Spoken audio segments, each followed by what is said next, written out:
Here in the U.S., a Utah sheriff is revealing the moments leading up to the surrender of the man accused of assassinating Charlie Kirk. We're also learning what Tyler Robinson requested during his negotiation with law enforcement. Garrett Tenney joins us from Utah Valley University's campus. Garrett, good morning.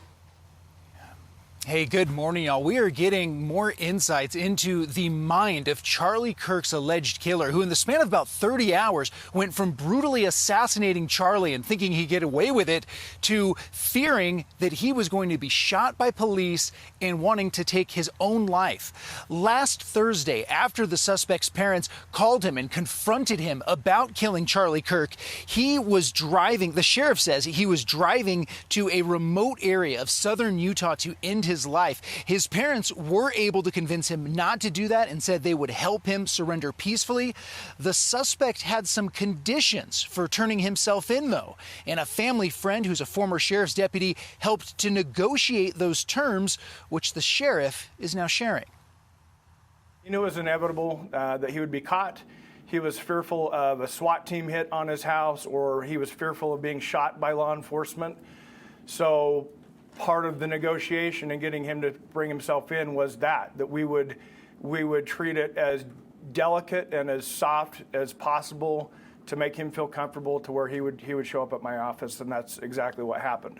What did he ask for? Can I ask? He basically for a peaceful, gentle, comfortable transition for him to come out.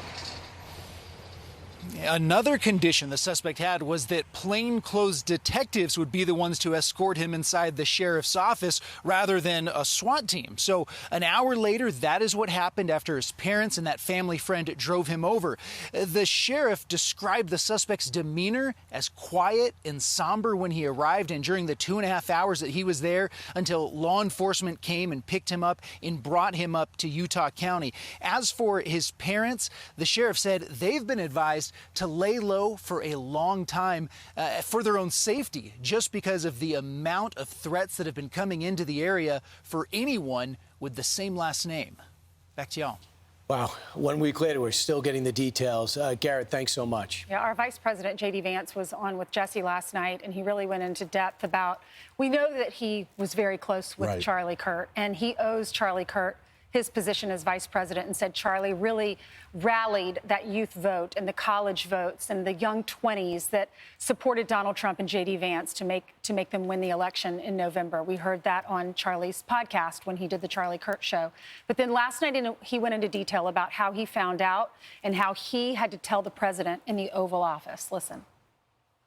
I was the person who walked into the Oval Office and said, "Mr. President, I'm sorry, but Charlie passed." And that was a very, very tough moment. Susie Wiles, the White House chief of staff, was in tears, and she doesn't show emotion. She is even keel the whole way, and she was in tears, and I just gave Susie a hug, and I think all of us kind of lost it, and it felt like, we were all mourning our friend before any of the politics or the thought about, what a titan he was and how influential he was to the movement. How do we possibly replace him? We were all just sad because our friend had died, and we supported each other in that moment, as you do with your friends, but man, it was a bad, bad day. The president is very stoic, but he was clearly upset. He just kind of went quiet and let it absorb a little bit, and then just shook his head and said, man, he was a good guy, and we really loved him, and that's exactly right.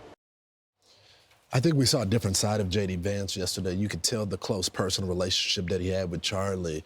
He was quite emotional in the middle of the interview.